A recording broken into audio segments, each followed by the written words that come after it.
is Gwen Lucio. I just wanted to thank my cast for working so hard this year. It's been such a troubling time. This is the show When the Bees Were.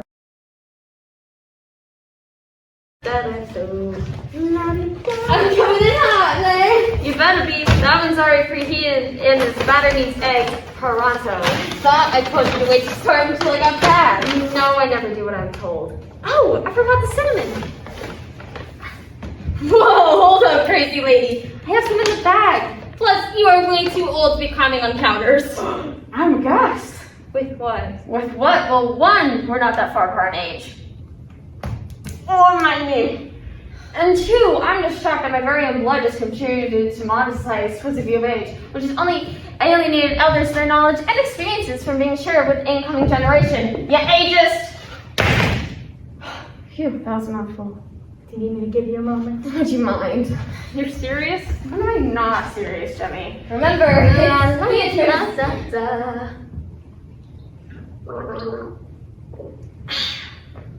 refreshed? Immensely. Cinnamon? Cinnamon.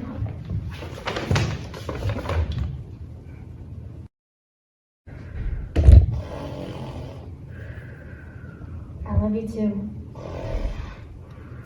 I promise. Just stay with me. You're going to be okay. No, you can't go. Not yet. It's too soon. Jemmy! Hey? Jemmy! Hey! Jemmy! Hey, wake up! Get back! I'm not ready! I'm not ready! Hey, it's me. Oh, Jemmy.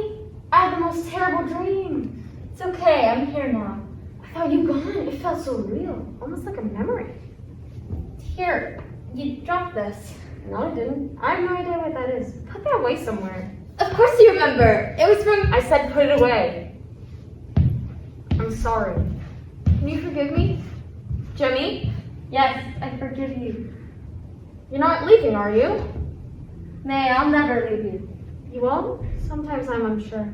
Now what makes you think that? Oh, the whole argument. What argument? Never mind.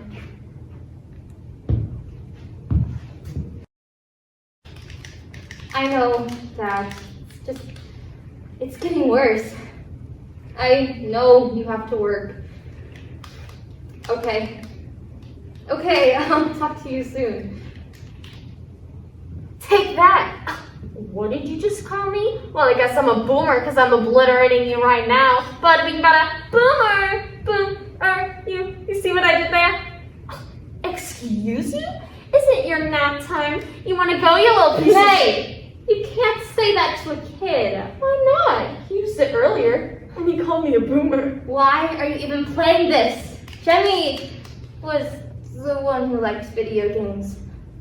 May? The point is, you need to be knocked down if you beg. You are relentless! What? I'm just imagining trying to knock someone down if he begs, and they're already so small.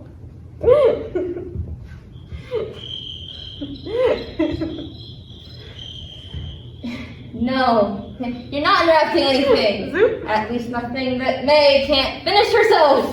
Zoop, wait, gets better every time. Zoop, so small. 1 second, I'm gonna head outside. I know, Dad, it's getting worse. She keeps bringing up Mom. She's doing it more often. It's like she doesn't even see me anymore. We can't abandon her, though. She's faced that too many times in her life. Okay, I'll talk to you later. We should go outside. The sun is shining. Ooh, I like the bees. Remember how they used to settle on Mama's poppies in the yard? I always liked that.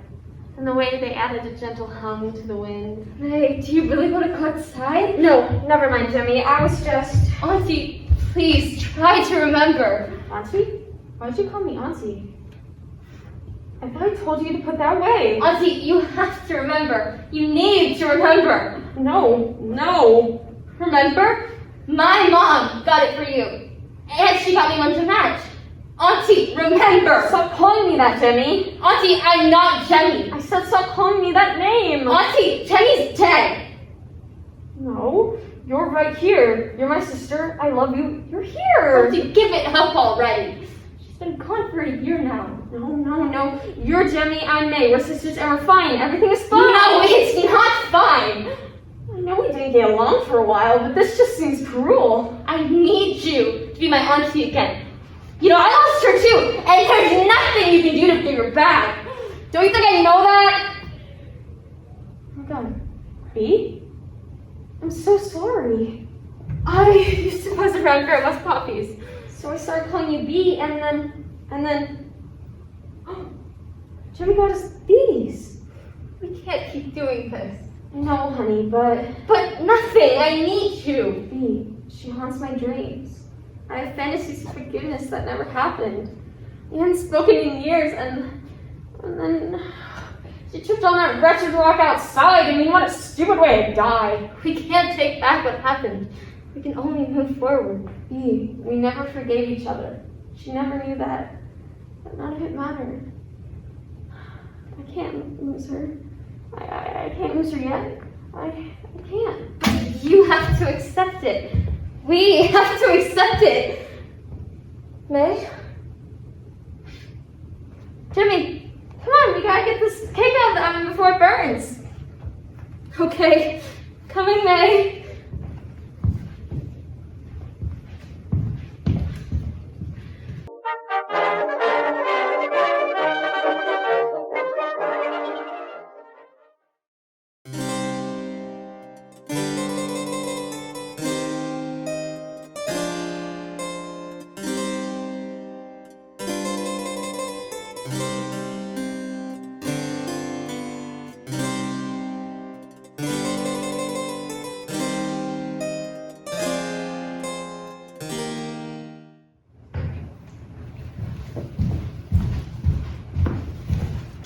I hereby decree that taxes will be raised to fund next week's jousting tournament. Funds will be cut from the Moss House acting troupe due to unengaging material and overall lack of razzle-dazzle.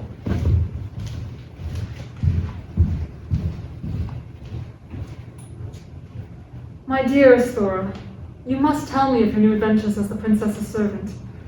Hopefully it is magnificent news, since all the news I have is full of sorrow. As you know, the king has cut our funding, and the church has once again censored our play. They think it is inappropriate for women to be in the theater, and they will not allow the show to open if the women are still involved. The only solution to this is to have the men also play the female parts. I have a feeling the church isn't going to like that idea. The king is already bored of our shows. I don't think he'll be interested in our new play at all if there are not any lovely ladies. I'm in quite a predicament. With love, Leo.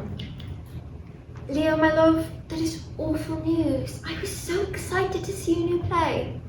Hopefully they will still allow women to watch the performance.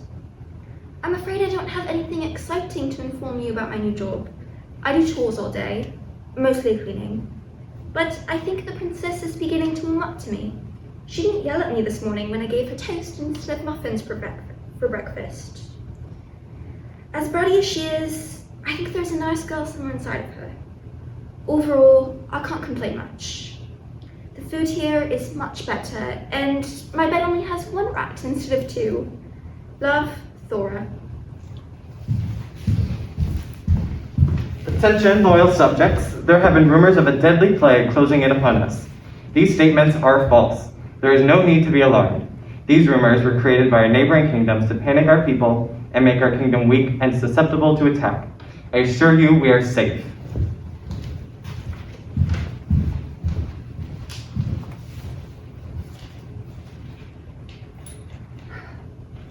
Thora, darling, I am concerned for your health. There are rumors that the rats are spreading the plague. You should remove the rat from your bed immediately. Honestly, I'm surprised we haven't found rats in the theater, but we have a terrible moth problem. They're attracted to the stage lights, and I have no idea how to get rid of them. A leading man swallowed one last week, choked, and died. I'm having trouble finding a replacement for him.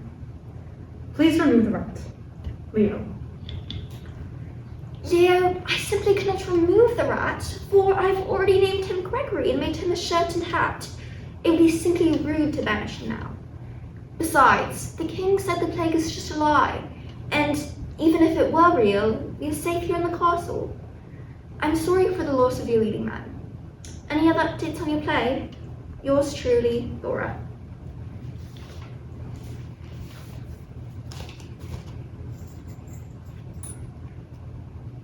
My love, you mustn't be so trusting of the king. He is quite stupid. He doesn't realize that the theatre has been producing horrible plays because during the last war, the theatre was raided and we have very little left to work with. We need more money to get new materials, but he keeps cutting our funding because he doesn't like our shows. It's an endless cycle. As for the play itself, I'm also afraid we must rewrite the script to fit the church's new standards. If any show is seen as promiscuous in any way, it will be cancelled. It seems we must avoid any romance, just to be safe. King will be bored with these restrictions, and he's the only one who can overrule the church. And to top it all off, I still can't find a replacement for my leading man. Frustrated with my career choice, Leo. Leo, I have the most exciting news. Gregory the rat was not a he, but a she. She has given birth to 13 healthy rat babies. I'm going to need to make more tiny shirts and hats. Maybe you can train them and put them in your play. Isn't it just glorious news? Filled with joy, Thora.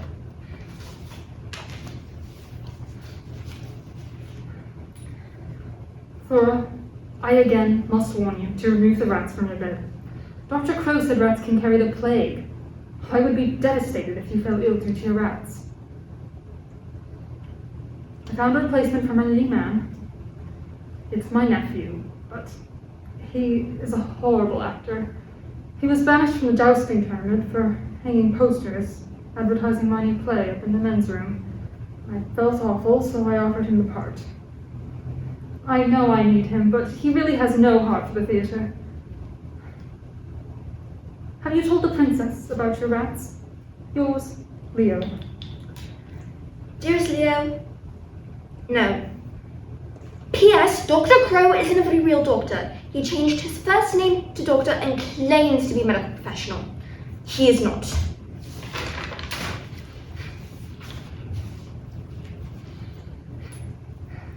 Thora, I urge you to elaborate on the situation. How are you going to hide 14 rats from the princess? Your situation is honestly much more interesting than my struggles of the Moss House acting troupe and my incompetent nephew. Are you feeding them?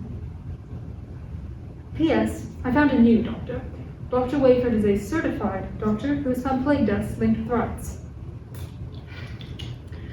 Leo, if you don't respect my rats, just say it. You don't deserve to hear from me if you don't respect my new rat family.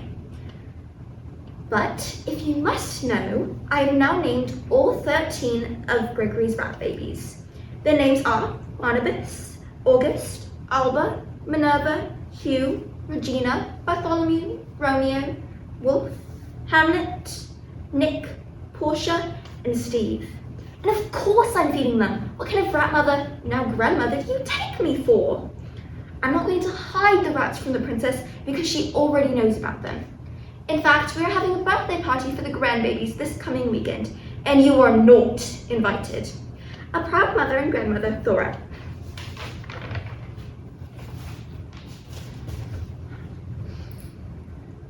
My dear Thora, please do not get cross with me. I hope you enjoy the perks of motherhood. Grandmotherhood? Anyway, I was wondering if there was any way for you to speak with the princess and convince her to convince the king to produce more funds for my acting troupe. The moths have created holes in all of our costumes. We can't afford new ones, and we'll have to resort to potato sacks if we have no support from the royals. I know the princess also enjoys the theatre, and the king would do anything for his daughter. Please convince her to talk to the king about supporting us. The jousting tournament doesn't need any more funding. They got a new field and helmets last year, while our theatre is barely standing. With love, Leo. Leo, my love, I'm afraid I don't have time to speak to the princess because the princess rat-napped little Steve. I'm currently visiting training the other rats to rescue him. I must prepare them for anything. I'm having trouble teaching them how to battle with swords. You really must see them. They look so handsome with the little toothpick swords. Love, Thora.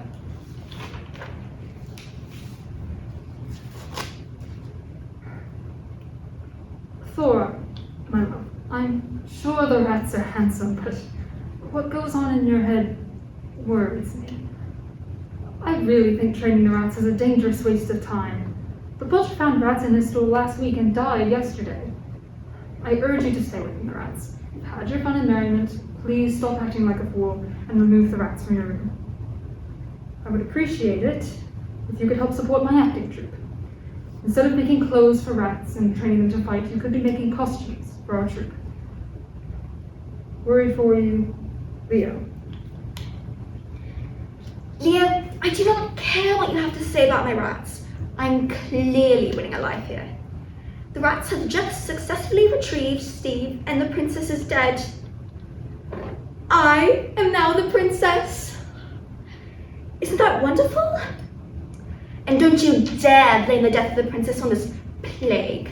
I know the rats killed her because Dr. Wayford reported she was covered in red spots.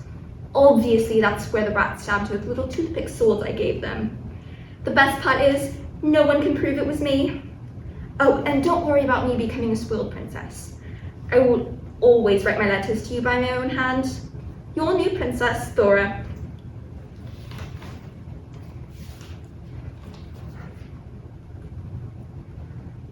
Thora, I love you, but your actions seem foolish.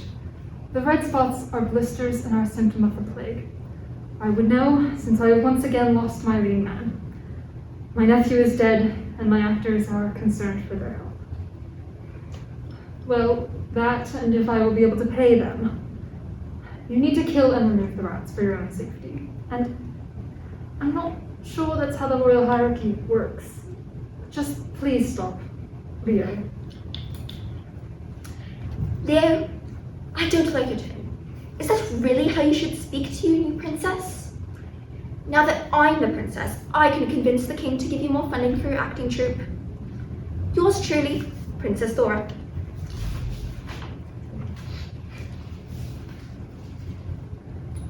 Thora, this is ridiculous. Are you not afraid of the king finding out about what you did? Suppose I could use this to my advantage. I suppose I could use your support. Now that you're royalty, you have the best seat in the house. And you or the king can't enjoy that seat if the theatre crumbles to pieces. I'm not being dramatic. A hole appeared in the roof today, and I've been praying that it doesn't rain. I could really use your help. Love, Leo. Attention, loyal subjects. If you find Thora Thickery Hill, former servant to my daughter, report her to the authorities immediately. There will be a cash reward for her capture, dead or alive.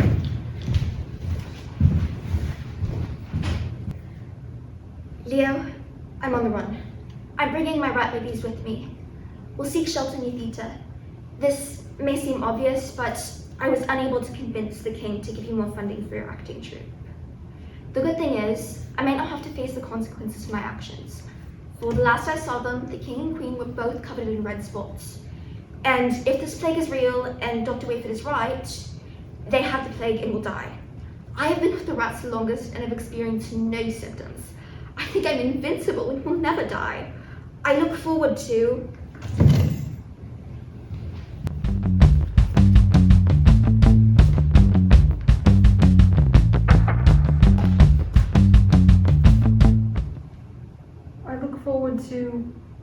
and then she just stops. She's dead. My love is dead. My stubborn, foolish, creative, optimistic love is dead. And I still have inadequate funding for my acting troupe. How did she send the letter?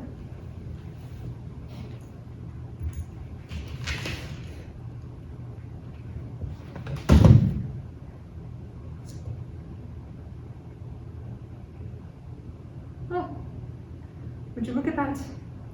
It's little Steve.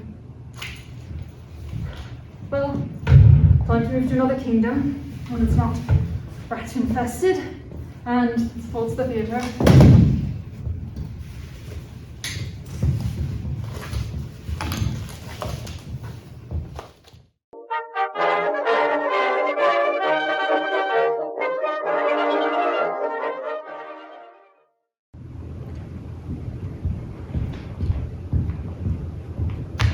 Hi everyone, this show is called Consequences and it was written by Ashley Aileen and directed by myself, Lindsay Flanagan. And it's about a show where the main character Maya comes to terms with her past actions and how they reflect on her consequences and how she learns to deal with that. And the show is meant to make you think and reflect, and I've had such a fun time getting to know my cast and working with them, and we really hope you enjoy the show.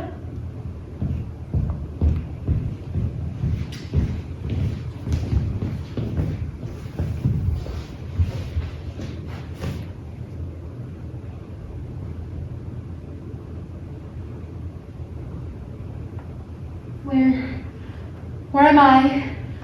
Why don't you sit down?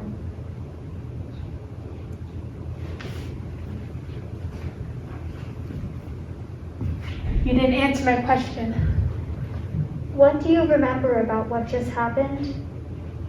Before I came here, I was in the car, And I had just picked up my friend Sky.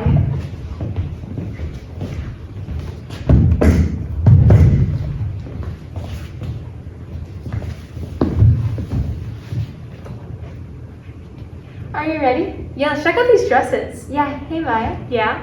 What if we find the loves of our lives in these dresses we find? Well, you can dream, Sky. I can and I will. I'm gonna find my lover and look incredible doing it. Well, I think I'm gonna wait on the whole love thing for now. Oh, I almost forgot. You're gonna scream when you see the dress I found online. Oh, cool. Let me see. I just started the car and we left. That's all that's happened. Can you please explain to me what's going on right now? I'll explain when you stop lying. There's really no need. What do you mean? Who are you? You're dead, Maya. What? No, you're kidding. Why would I kid you? I'm dead. Master of all things dead. No, you aren't. That's not real. Why don't you tell me what you and Sky were arguing about? How do you know we argued? Because I'm dead. All-knowing, sentient, etc., etc. Now, tell me about your argument. Show me the dress. You're driving, Maya. I'm not going to distract you. Just because my license is new does not mean I'm a bad driver. You failed your driver's test 8 times. Well, only because the testers were being difficult and unfair. And stupid. Maya! What? They were! It's their job to test people's driving skills. I don't think they were the difficult ones. Just drop it, Sky. Show me the dress. No, I can't believe you just got your license and you're already being so reckless. I'm not being reckless. You're just being stuck up. I am not being stuck up. I'm just being smart. You're making me feel dumb. I wasn't. I'm just saying it's not a good idea to look at your phone and drive. It's not even my phone. Come on, I'll show you later. You're smarter than this. Ouch, you don't have to roast me like that, Sky. You're being a pain. Maybe this is why we don't hang out as much. Be careful, the road has a lot of sharp turns. I know what I'm doing, Sky. God, can I act like myself without you constantly telling me what to do? Maya, stop it. Slow down. I'm in control. I'm fine. No, you're not.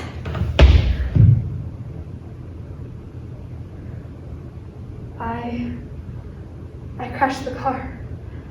You did. No. How? You know how. You were reckless. You didn't listen. Is Sky dead? No, she survived. Oh, thank goodness. She will heal from her physical injuries, but her mental ones will never leave her. Her mental ones? She will blame herself. She will forever believe it was her fault that you crashed the car. No. Yes. Give me a second chance. I can fix this. A second chance?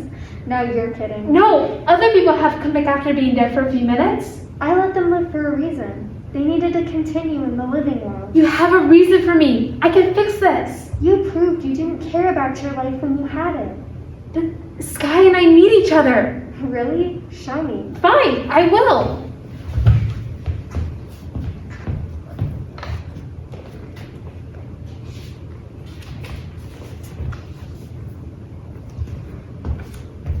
I got you a homecoming ticket. What? Why would you do that? They're like $40. I know, but I had some money left over and I wanted to do something really special with it. So you got me a Hoko ticket? Yep.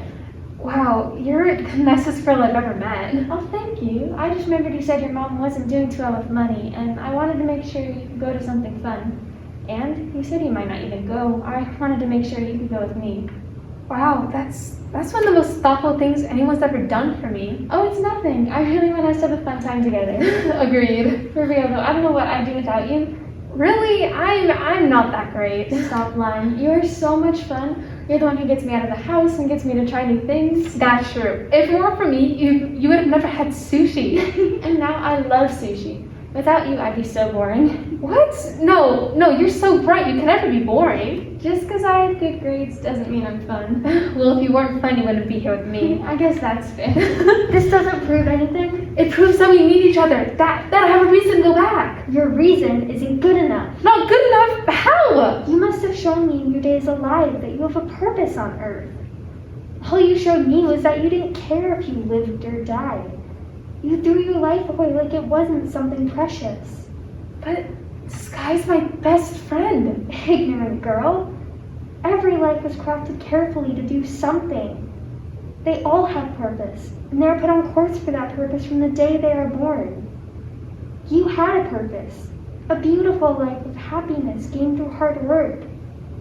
You had something amazing, something others can only dream of achieving. And you threw it away, like some piece of trash. Here, let me show you. Yeah, I just got my lessons yesterday. No, my mom won't let us if I sneak out. Alcohol? No, I don't really feel. Yeah, okay, fine, I can pick it up. Sky? No, she's not coming. Yeah, she's beyond obnoxious and stuck up. I don't even know why I still hang out with her. No, I can't Saturday. I'm going dress shopping with my mom. Yeah, I promised her. Yeah, I can't wait. Yeah, we're gonna go crazy. Okay, yeah, I'll see you later. Bye. You see? You really weren't her friend. You never truly acknowledged her kindness. You lied to your mom when you came home drunk. You never fully appreciated the life you had. But can't you give it back? No? Haven't you learned? You lost your chance, you will never get another. But why? Why? You will soon see death is not kind to those who waste their life. I will tell you something important. I have never been able to experience life. I will never feel the joy of being alive. I can only watch as life lives without me, taking away the ones who meet their end with as much sympathy as I can muster. But I'm never sympathetic to wasters. I cannot empathize with someone I will never understand. I'm so sorry. Please don't hurt me. I will not hurt you. You will only hurt yourself, as you are forever subjected to watching what you lost. You will only be allowed to watch over your loved ones, who have only been caused suffering because of your actions. And you will only be allowed to wait until there is no one left to remember you. That is when you will meet your true end. Then may you know peace. No.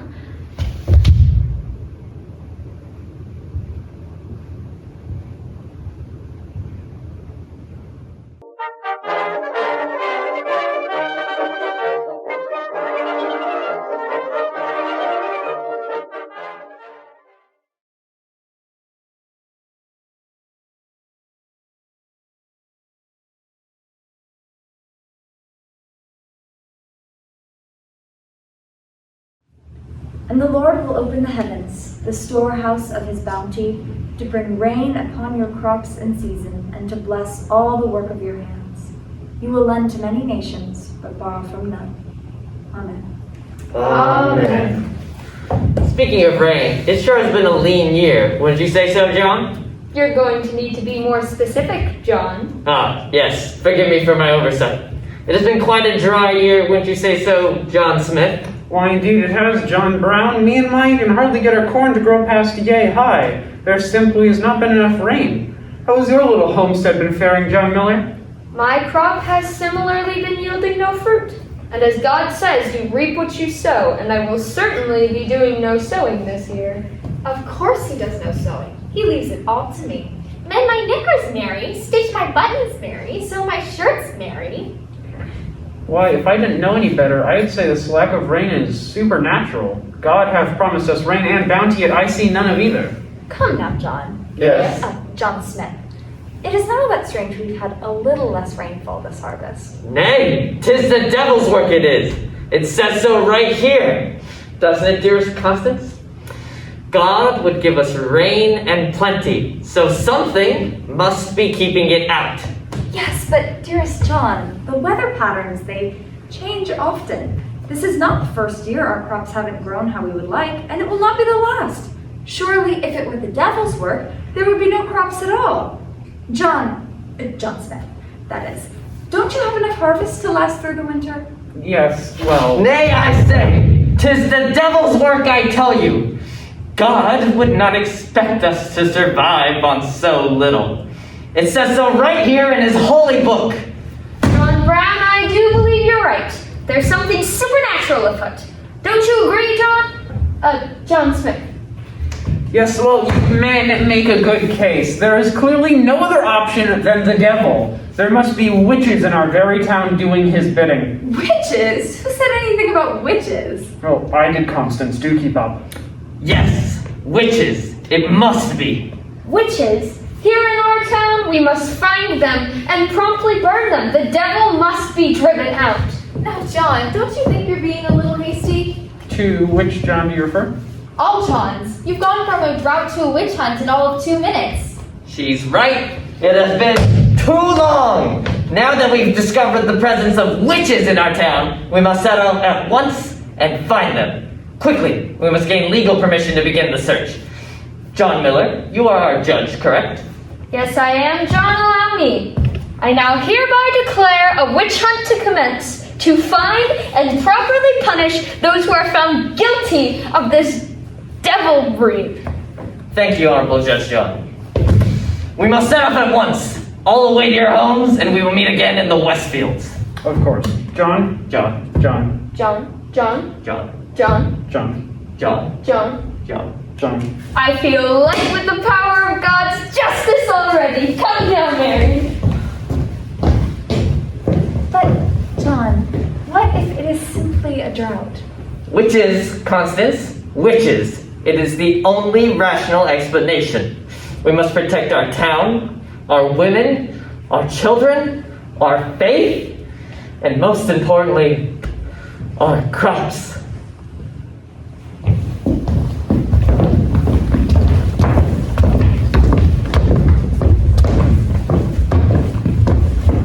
You there, Margaret Williams and Alana Jones. What are you up to? Oh, we were just communing with the glories of God's nature around us. Look to me like you two were dancing. Oh, so dancing is a sin now? We ask the questions here, girl. And respect your betters, young lady. What do you want with us, John, and John? We're doing nothing wrong.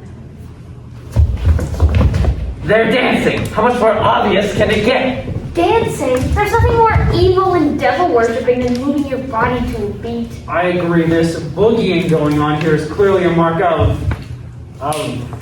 Witchery! yes, witchery. Thank you, John. What for? Not you, John Brown, John Miller. Oh, no problem, John. John Smith. It's time that you two come with us. What? Why? And on whose authority? On the authority of God And Judge John. and Judge John. I mean me.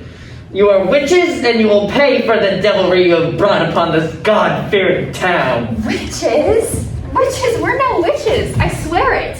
We've done no wrong. We would never turn our backs to God. You are witches because you would dare dance in such demonic fashions. And because we say so.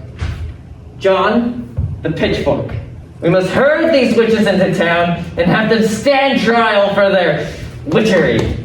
But careful, don't get too close. Their commune with the devil is contagious if you get within 6 Bible lengths of them. John? Was I supposed to bring a pitchfork? Oh, not you, John. John Smith. I don't have a pitchfork either. Useless, the lot of you. Smith, go now. Retrieve the fork of the pitch. No, Smith, the other way. What? Just give it to me. There we go. Get it! The power of Christ compels you! People of Pleasantville, we have the witches! Judge John will be presiding over the trial. But, wait, John, I'm not a judge. No, not you, John. John Miller? The Judge John Miller? Oh, that does make more sense. So, Honorable Judge John Miller, how shall we begin the witch trial? Like so. The witch trials of the 3 Johns and the courts of Pleasantville versus Margaret Williams and Helena Jones shall commence. Margaret and Helena, how do you plead? Not guilty, Your Honor. We are not the devil's servants. We are God's children. And you, Helena? Not guilty. You have no evidence. We don't need evidence. We have the power of God! Let us bring forth the Bible so that we may test Margaret against its word. Does anybody in attendance today have a Bible on them? Okay. Let's just read. Margaret!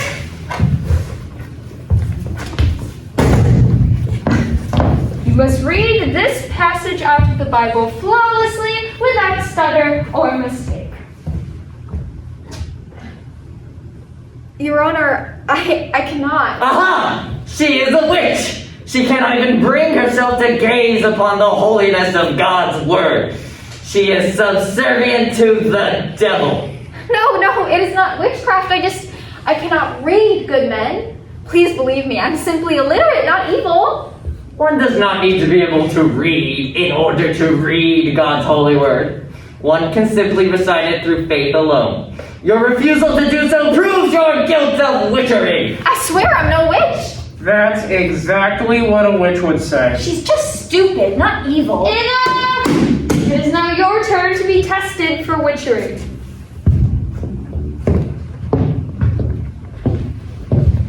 John, don't you feel the evil inhabiting you from this vile witch's witchery? Wait, which John? John Smith, don't you feel the evil inhabiting you from this vile witch's witchery?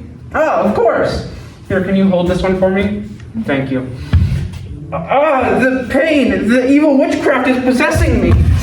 Witch, speak Smith's name! Should his spasming subside at her command, it would be irrefutable that this evil is her witchy work.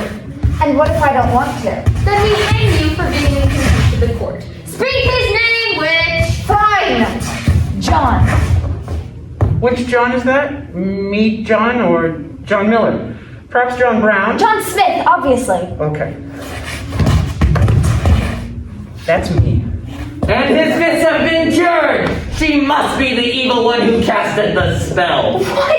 This is preposterous. The only thing supernatural about these fits is if his stupidity is a gift from God.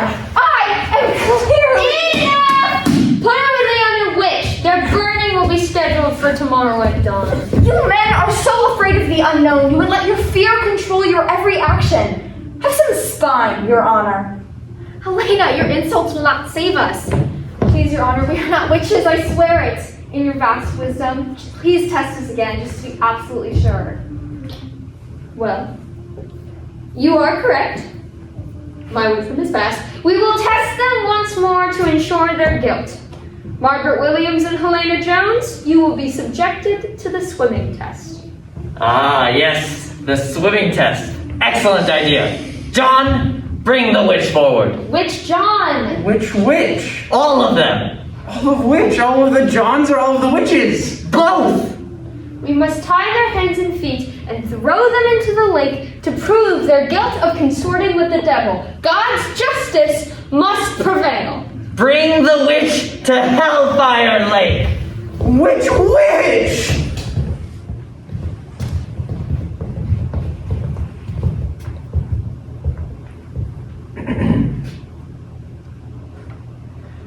I'm called upon by God's good court to announce the results of yesterday's trials. The court of Pleasantville versus Williams and Jones went as follows. The accused, Margaret Williams and Helena Jones, were brought before the court, charged with witchcraft. Both of the girls were put through various trials, which they consequently failed, indicating guilt. Yet, to be absolutely certain of their guilt, they were subjected to a trial by water.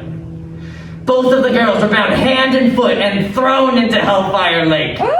The entire Puritan community bore witness to God's judgment and awaited to determine if the girls would float or sink. Should they float, it would serve as undeniable proof of the girls' witchery. After observation, neither floated. The final verdict regarding the trial of Margaret and Helena is not guilty. Thankfully, our good town has not been sullied by witchcraft and devilry. On a totally unrelated note, the funerals of Margaret Williams and Helena Jones will be held at high noon on Cavalry Hill to honor their lives. Sadly, they both drowned in Hellfire Lake. Thank you!